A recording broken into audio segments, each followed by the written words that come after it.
We here at the Sports History Network proudly partner with 26 podcasts, all revolving around the history of sports. But did you know that many of our hosts were sports history authors way before they started their shows? It's true. We've got Joe Ziemba, host of When Football Was Football, Joe Zagurski, host of Pro Football in the 1970s, Mark Morthier, host of Yesterday's Sports, Tommy Phillips, host of Lombardi Memories, and Scott Adamson, co-host of From the 55-Yard Line. All these authors have many books for you to choose from. To check them out, go to our website at sportshistorynetwork.com/sportshistorybooks. Pick up your copy today. Soundtrack provided by Kevin MacLeod of filmmusic.io. Welcome to Football is Family, a podcast dedicated to the fan and fan experience. My name is Jeremy McFarlin, and I want to look at the positive behind what makes football so enjoyable to watch and follow. I want to know why you are a fan of your team, of a player, or an era of football. Whether the pros, college, or high school, I want to hear and share your stories and your love for the game.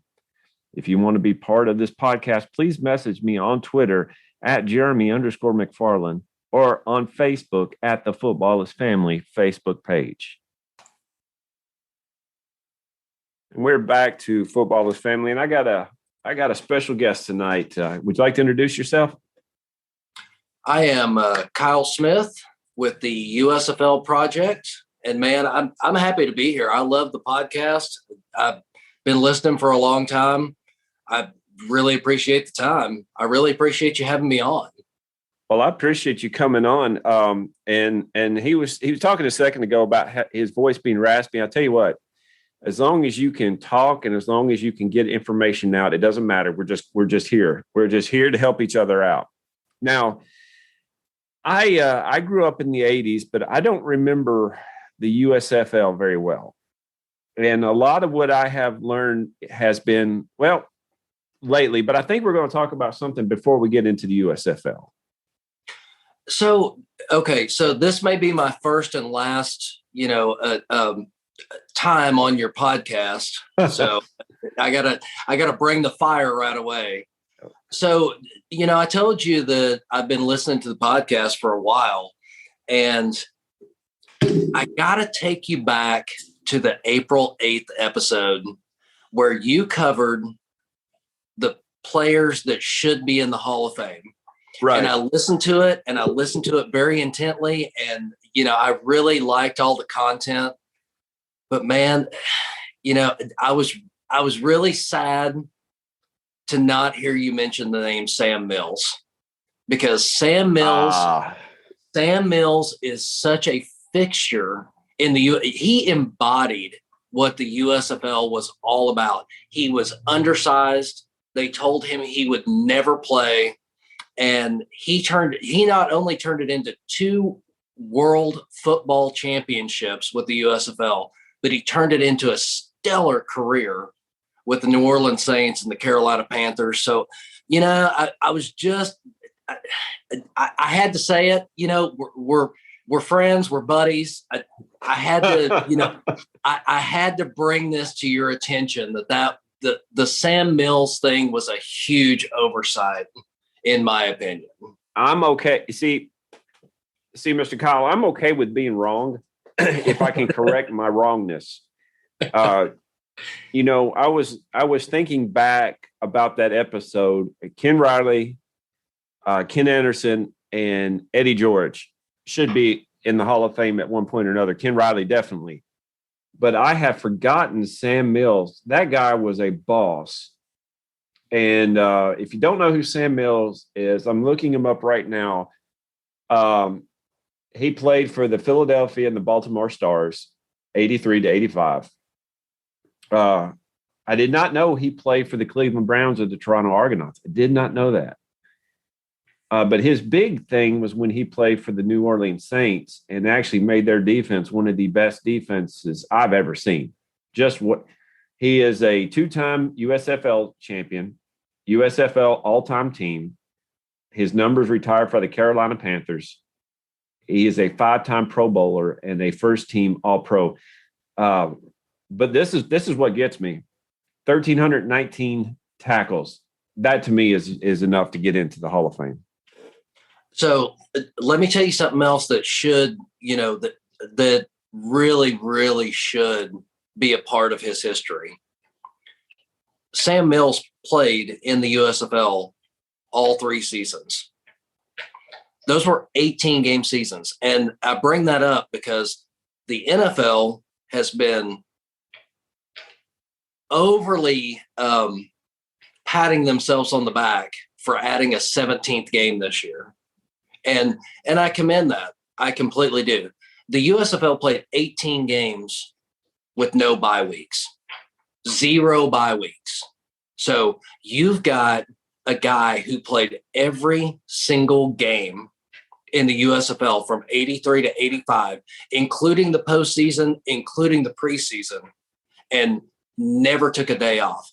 That is the definition of keep pounding.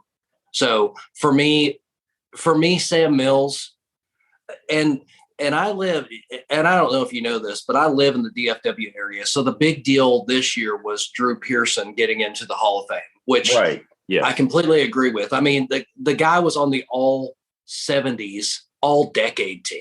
I totally get Drew Pearson going into the Hall of Fame.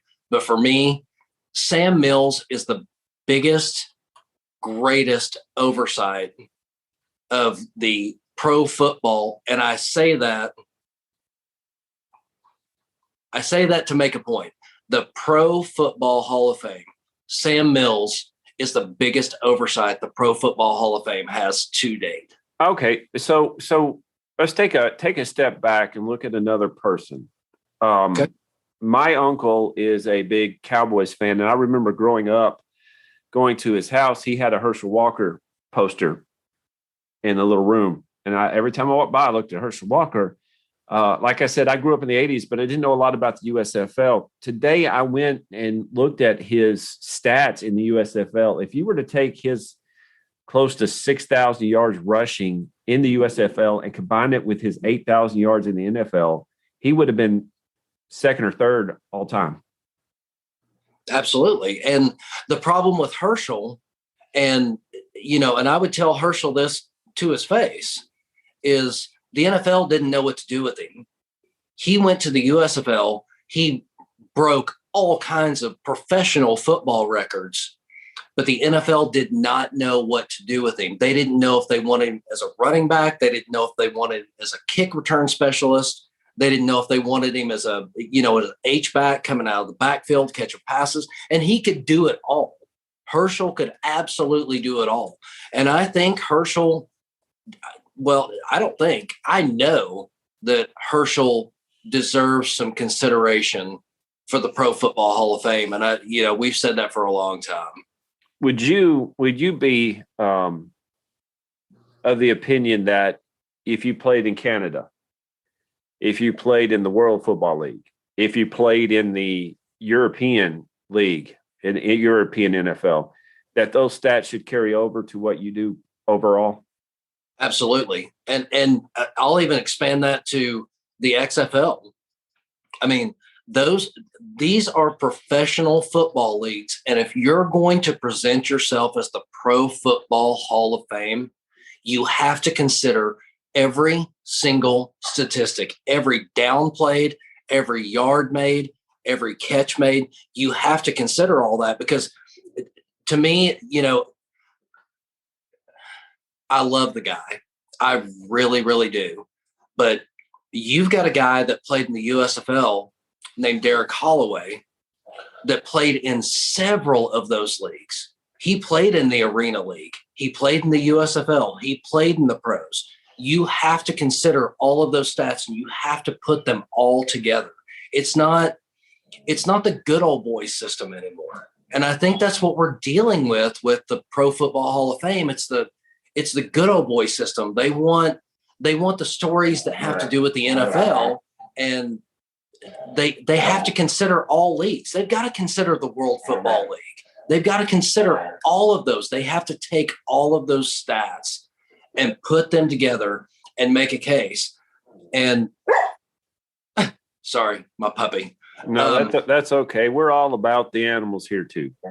Well, that's Bandit, who's actually named after the Tampa Bay Bandits and their owner Burt Reynolds, and he's over there making a lot of noise. But well, no, this is Football is Family, and pets are family. So there we go. Yeah, absolutely, they are. These two are definitely family. Now I'm looking in the back. You have 5 pictures in the back, and they look like they have stories to them. Are they USFL related?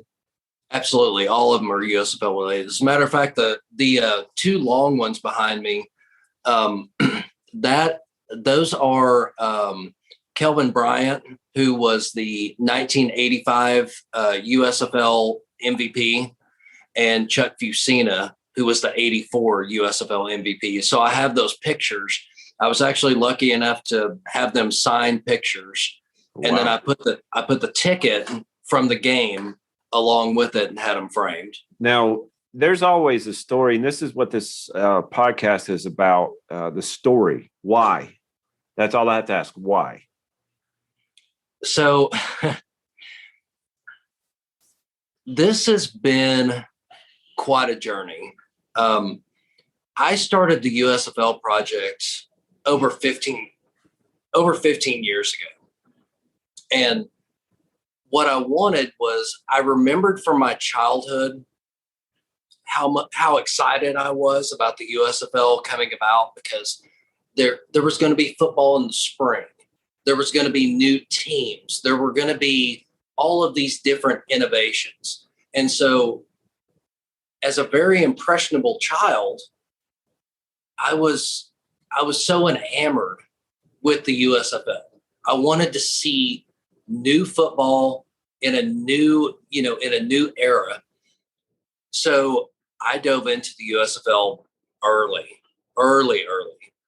And I loved the teams. I loved everything that was happening. At that time, and I know you probably remember this, but the NFL was kind of branded as the no fun league. Oh yeah. And the USFL came in and said, "Hey, we're not going to do all that. We're going to let these guys be football players. We're going to let these guys celebrate. We're going to let these guys enjoy themselves playing football." And they did. And so for me, impression wise, the USFL was just huge. And then I actually grew up in a small town in Oklahoma.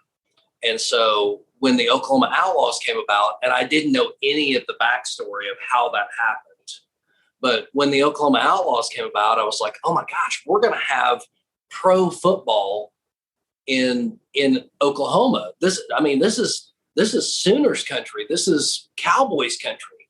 We're going to have pro football in Oklahoma. And so I was so excited about that. The games were actually in Tulsa, so it made it a little bit difficult to get to.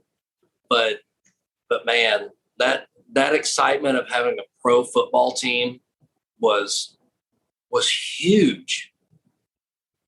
Now, do you let's delve into a little bit of the history of the USFL. And if I remember correctly, and I don't know how many teams were originally there, that is where my knowledge, but it's a $1.8 million cap that they wanted to keep. And obviously they did not keep it, especially when Steve Young got signed. Right. Did the USFL pretty much price themselves out of existence? They didn't price themselves out of existence. So the thing about the USFL that some fans don't know is that the USFL was the formation of a man named David Dixon. And David Dixon had this plan back in the 60s. He was actually really, really close to forming the United States Football League back in the 60s. And then the NFL came to him and said, "Hey, we know you're a native. We're thinking about putting a franchise in New Orleans, and we want you to be a part of it because you're so knowledgeable." So they brought David Dixon in, and that's how the New Orleans Saints came to be. And then after Dixon got them off the ground and helped them with everything, he went back to his business lifestyle. And then he got that hankering again to bring spring football to the people, because that was something that was missing from the US and probably from the world. And so Dixon again, put out the information about the USFL and said, "Hey, I think we should do this." He found some very, very, very successful businessmen, and that's how the USFL formed. So it was brought together in the late 70s for spring football, and you said 18 games plus preseason plus postseason. It would run from, when would it typically start? Typically start in February and would end in July. Boy, I'll tell you what, I've been to several training camps over at Nashville for the Titans, and it's hot just standing there. I can't imagine what July would be like. Yep. And the funny thing is, the NFL is really big on their international games, but the USFL has done something that the NFL still hasn't done and probably will never do. But after the 84 season, when the Philadelphia Stars won the championship over the Arizona Wranglers, they had a postseason exhibition game where the Philadelphia Stars and Tampa Bay Bandits went to London, England. Does that ring a bell? Oh, wow. That's NFL personified. They went to London and played a postseason exhibition game. No, they wouldn't do that. They wouldn't do that because that would pretty much, it just wouldn't happen. But let me ask you a question here. That spring football, for what I understood, the first season, they knew that they were not going to make a profit. I think only one team made a profit. Is that correct, Denver?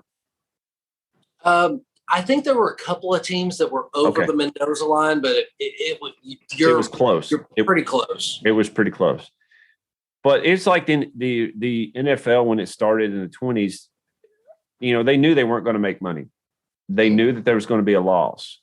The second season, it started to look like it was going to pick up. What really changed things for the USFL? What was one of the things that changed it? It looks like it was picking up in the second season, but in the third season, something happened. Well, that's pretty much an easy answer, because in the first season, everything from a fan standpoint looked like the USFL was coming up and making a stand against the NFL. The problem is that, again, going back to the Dixon plan, there were a few owners that were not following the Dixon plan and the cap restrictions and everything else. Like, case in point, the Michigan Panthers went out and bought the entire Pittsburgh Steelers offensive line. They had a rookie quarterback in Bobby Hebert, and nobody knew the name Bobby Hebert before he went and won the USFL championship in 1983. He's a great guy. I can't say enough nice things about him, but nobody knew who he was. So the owner, one of the first things he did is he went out and bought an offensive line and said, "I'm going to protect my rookie quarterback because I think I've got something here." And he did. But the second thing, and it's really easy, they started out in 83 with 12 teams, and they expanded to 18 teams in the 84 season. They expanded way, way too quick. I mean, you've seen in the NFL what it takes to get an expansion team. You watched Art Modell in the middle of the night move the Cleveland Browns to Baltimore, and Cleveland had to sit there and wait and wait and wait to get an expansion team. It takes forever. I remember when I was in college in 95 and they announced Carolina and Jacksonville were getting expansion teams. And let me tell you something right now. The Jacksonville Jaguars would not exist right now if it wasn't for the absolute popularity of the Jacksonville Bulls. The Jacksonville Bulls had amazing attendance. They had a staunch fan base. There is no way the NFL would have ever considered Jacksonville as a city without the success of the Jacksonville Bulls. And I'll plant my flag in the ground on that. Well, see, you look at it, everything is dependent upon something else. Pro sports does not exist in a vacuum. Things that happened before tend to happen, tend to have ripple effects. Now, why would the USFL want to move to the fall? I don't think they did. I think that they had enough owners at that point that were hemorrhaging money that they had an owner that was successful and that was somewhat showing a profit, and he convinced them to go up against the NFL. You are doing a real good job not mentioning his name. I don't have a problem mentioning his name. I mean, Donald Trump was the owner of the New Jersey Generals, and he did a great sales job on a lot of the owners. He did. Telling them, that they could go up against the NFL. And it was just too much too quick. It's like getting in that relationship, that first time you get into a relationship and everything is hot and heavy, and you've got somebody telling you all the right things and all the things you want to hear, and you're like, man, this is the one. This is who I want to follow. And then you find out that person is nothing more than a used car salesman. And I'm not necessarily saying that about him.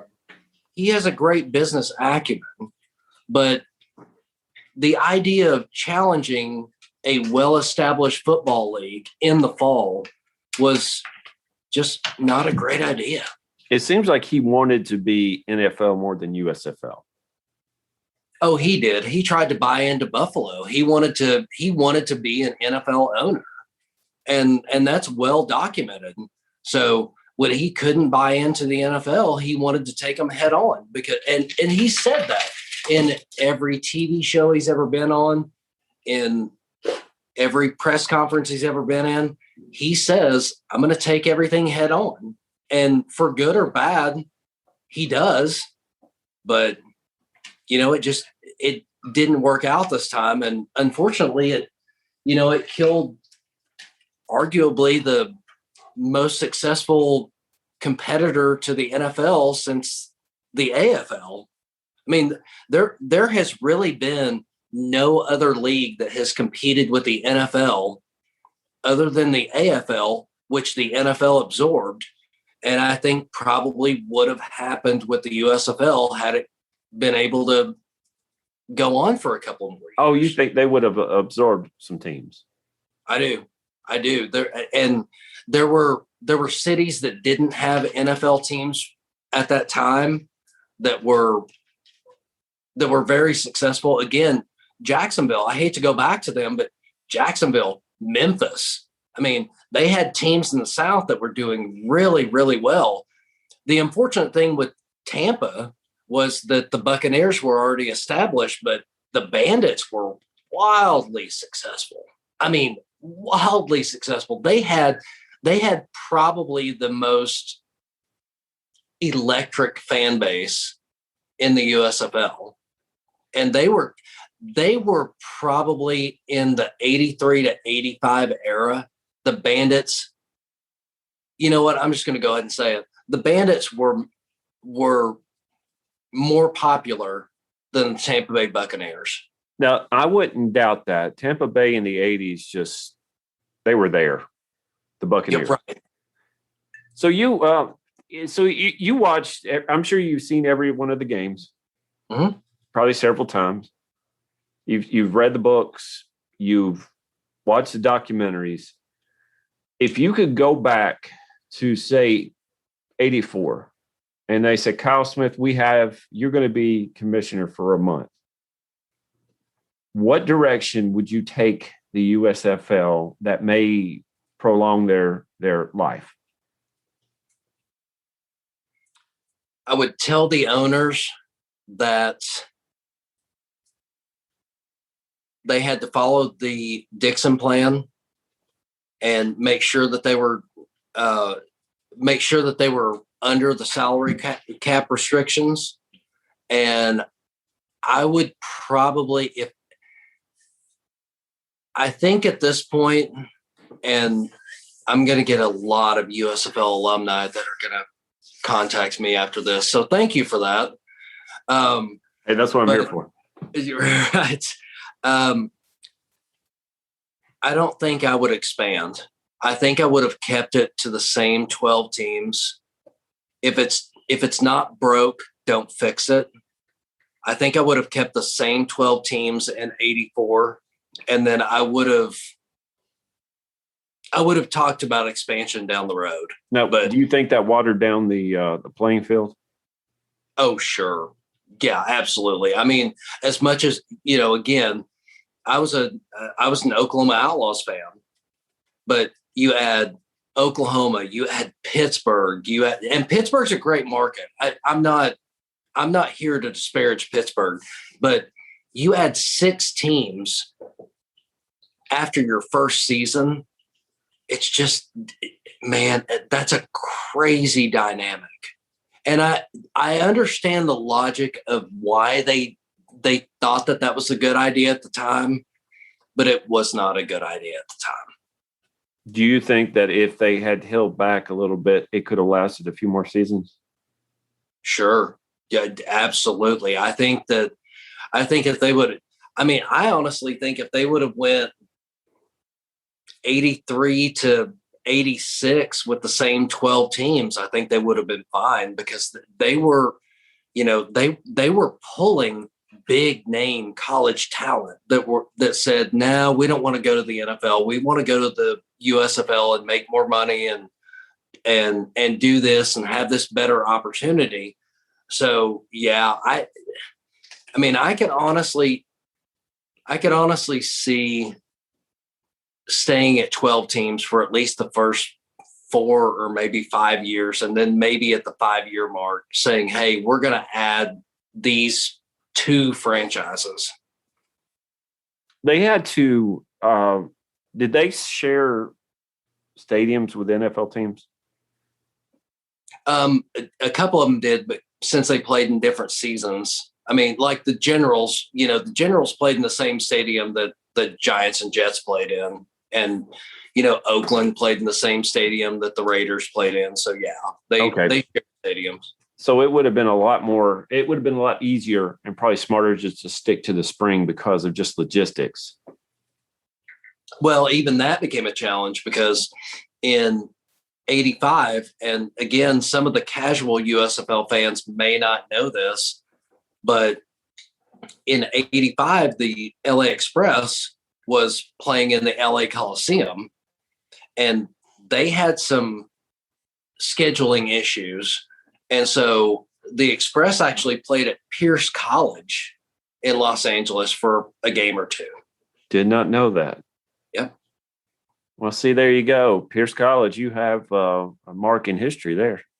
That's right. What? I actually have a home ticket from the LA Express that says game at Pierce College. Do you go on eBay to find these things, or do you know people who have them? I used to go on eBay and look for stuff, and I still, I probably do a daily search on eBay and just kind of check stuff. I found there's a Phantom Jacksonville Bulls ticket from 1984, because when the 84 season was at the 18th game, the Bulls were, right there. All they had to do was win and go to the playoffs. And so the owner, Bullard, he got really excited and he started printing up Bulls playoff tickets. Well, it turned out to be a Phantom ticket because the Bulls lost. And so I have a couple of those Phantom tickets as well. I've got a ticket. God, this makes me such a nerd. Why are you doing this to me, dude? You don't have to ever apologize for being a nerd. You and I could talk off camera, and I'll tell you what I got. So don't ever apologize. So I actually have a ticket from I can't remember if it's 83 or 84, but it was the cheerleader auditions for the Oakland Invaders. And you actually had to have a ticket to go audition to be one of the Blue Angels. So, yeah, I just got to. Don't apologize for that. That to me is nothing but respect, All right, I'll tell you, I have the first ticket that the first game that Jay Cutler played in, and I had to get on eBay to get it. Okay. I get the nerddom. I do. I got you. Now, where are you based out of? Hurricane Mills, Tennessee. Oh, that's real close. That's real close. One of these days. Do you know where Loretta Lynn lives? Oh, yeah. She's my neighbor. Now, that being said, I don't go over there and ask for sugar, but she's our neighbor. So one of these days I'll have to remember to tell you the story about the night I thought Jay Barker was going to kill me. The old Alabama quarterback. Oh my goodness, Jay Barker. He married up in the world with Sarah Evans. I respect him, but he was going to kill you. Yeah, that actually the story involves Sarah. So I think if you decide to have me on next time, I think I will tell the story about the night that I thought Jay Barker was going to kill me. Now, was he a US? No, that was not the time. He was 92. No, he the only off league he played in was the XFL. He played for the Birmingham Thunderbolts. Yes, he did. All right, so I asked this, Kyle, and I'm going to ask you this: if I give you a block of granite, a chisel, and a hammer, and you can chisel out a Mount Rushmore of the USFL, who would be there? Whoa. Okay.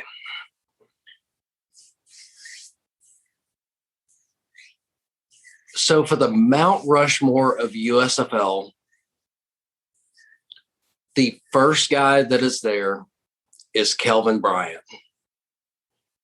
Kelvin Bryant was one of the best running backs I ever saw. I never got the chance to see him live, but Kelvin Bryant, man, that's a good one.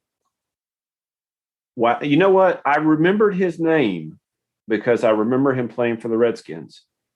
I knew I would remember his name. And you say that he is 1983. Of course, this is how great of digging I'm doing. It's Wikipedia. Yep. 83 USFL MVP, two-time champion, USFL all-time team, and two-time USFL all-USFL selection. I'd say so. Yeah, Kelvin Bryant, all respect to Herschel Walker, but Kelvin Bryant was the all-time running back in the USFL. Now, the second one's pretty easy. Okay. That's Jim Kelly. Yeah. Jim Kelly only played 2 seasons. He played 2 seasons in Houston. He was really, really, really good. Really good. And I think Jim Kelly would be right next to Kelvin. Now, if I remember correctly, he did not want to play for Buffalo, went to Houston. And I think between that time and the time that the USFL folded, he changed his opinion pretty fast to Buffalo. That is correct. Now, when he was given the option of the USFL, he was pretty much given the option of whatever team he wanted to play for. He wasn't. Oh, okay. He wasn't really drafted per se, and I put that in quotation marks. They said, if you come play for the USFL, we will let you choose your team. So yeah, you are accurate. So Kelvin Bryant, Jim Kelly. While you're thinking about this, Okay. To hear Kelvin Bryant's stats, 83, he rushed for 1,440 yards and 16 touchdowns. 84, 1,406 yards and 13 touchdowns. And in 85, 1,207 yards and 12 touchdowns. That's pretty good three-year run there.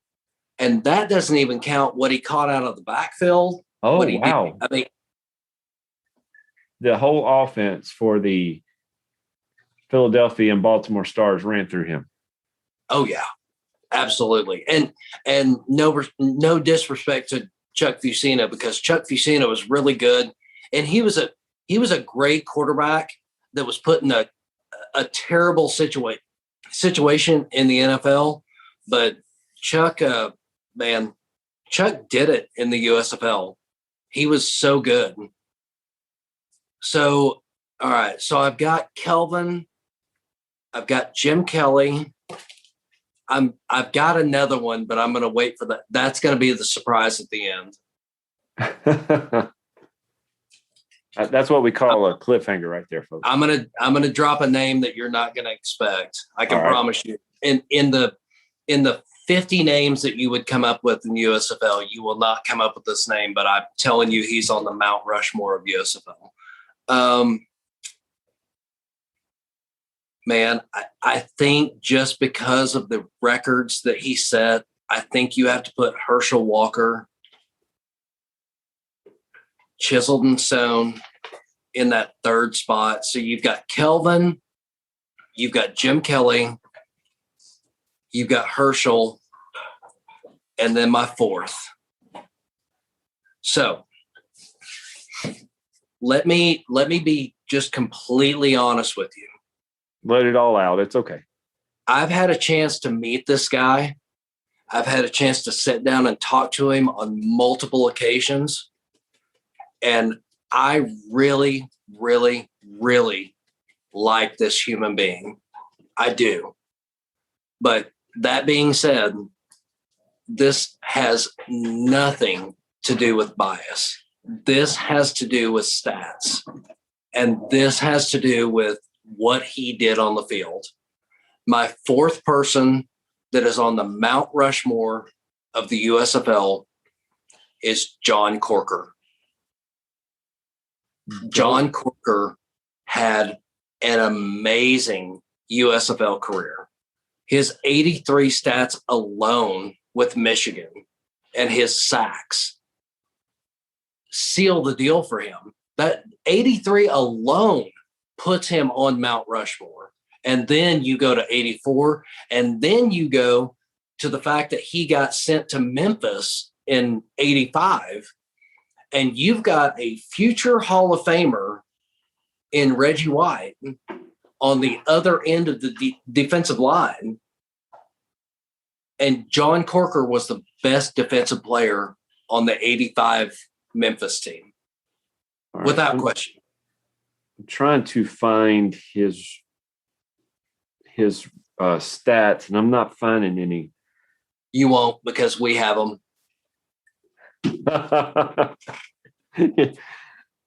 Sorry, we've got a lot of stuff working behind the scenes, but I promise you that those stats are going to come out. And and just let me take a second.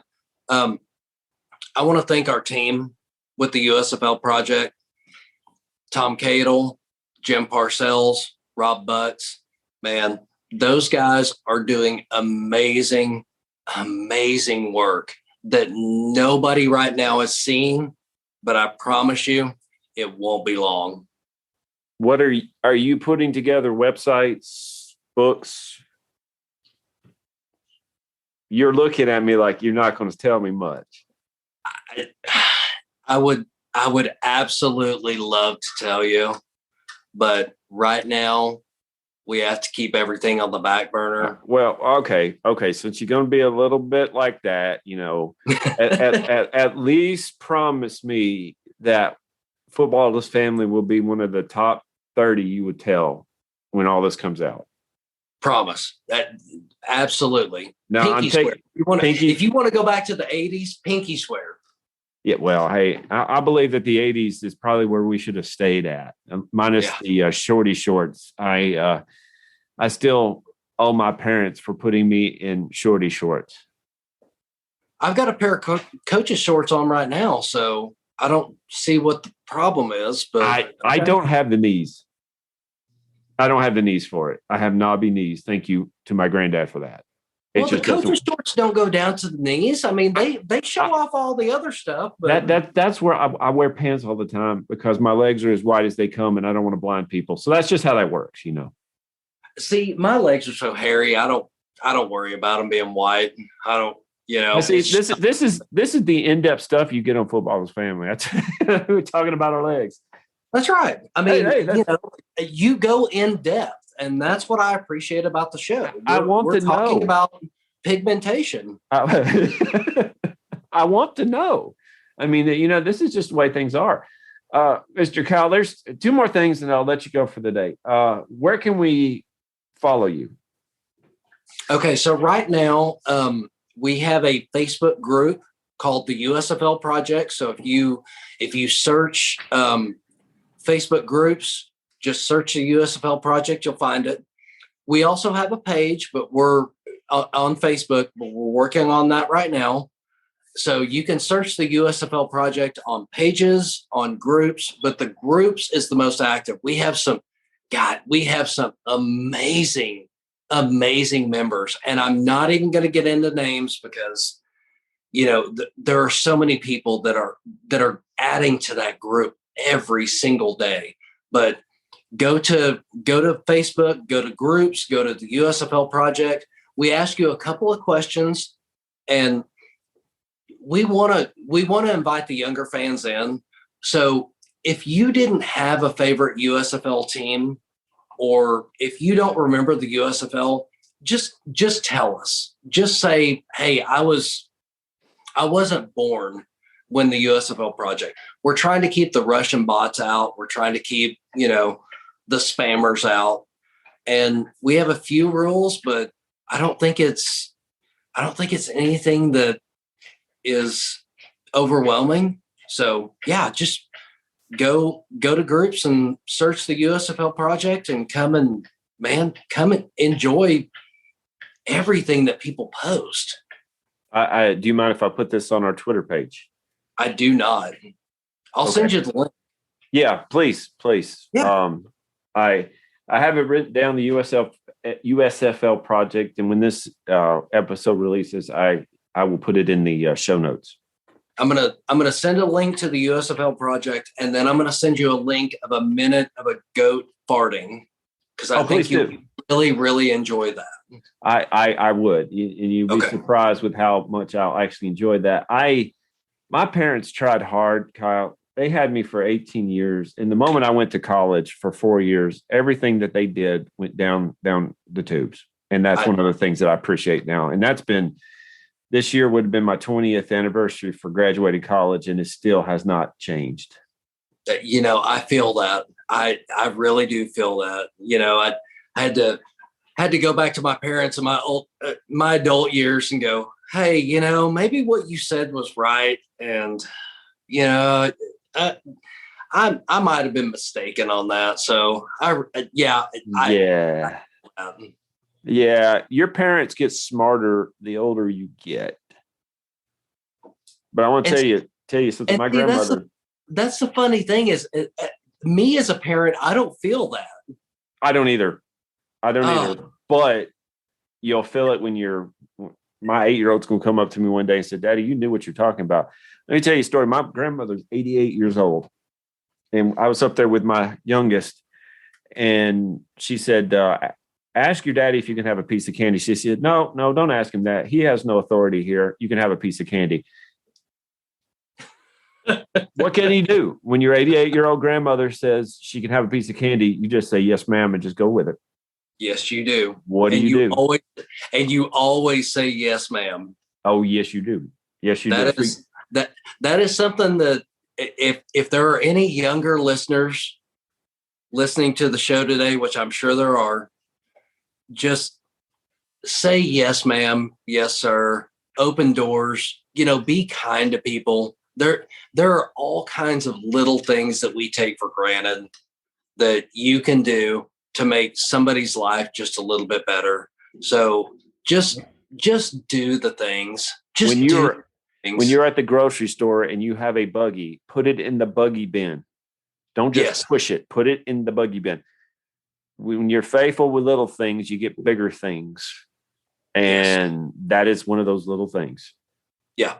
I mean, those little things just help with karma. It helps with life. It helps make you feel better. So just do those little things. Just little things. So you have a Twitter page? We do, at the USFL Project. And we also have an Instagram, which is also at the USFL Project. Yeah, Instagram is above my pay grade. I barely know what I'm doing on Twitter. But USFL Project, I'll make sure that's on there now. Mr. Kyle, thank you. Thank you. Man, I appreciate you having me on the show. I hope with my hot Sam Mills take that I get to come back, but I really don't mind. Like I said, I don't mind being wrong when I can be right later on and know more. It doesn't bother me to be wrong. Hey, you know what? Part of being a husband is being wrong. So, we're on the same page there. My wife would hear this, so I'm going to just stop. Yeah. I'm just going to stop. But no, it's I don't mind being wrong. There's one thing I've learned in life is that humility, whether you joke about it or whether you don't, humility is a huge part in your life. You may know a lot, but you can always learn more. Yes, you can. I'll tell you what, thank you for joining us on Football's Family, Mr. Kyle, and we will have you back on when you have late breaking news and we are your 30th to tell. We are ready to hear.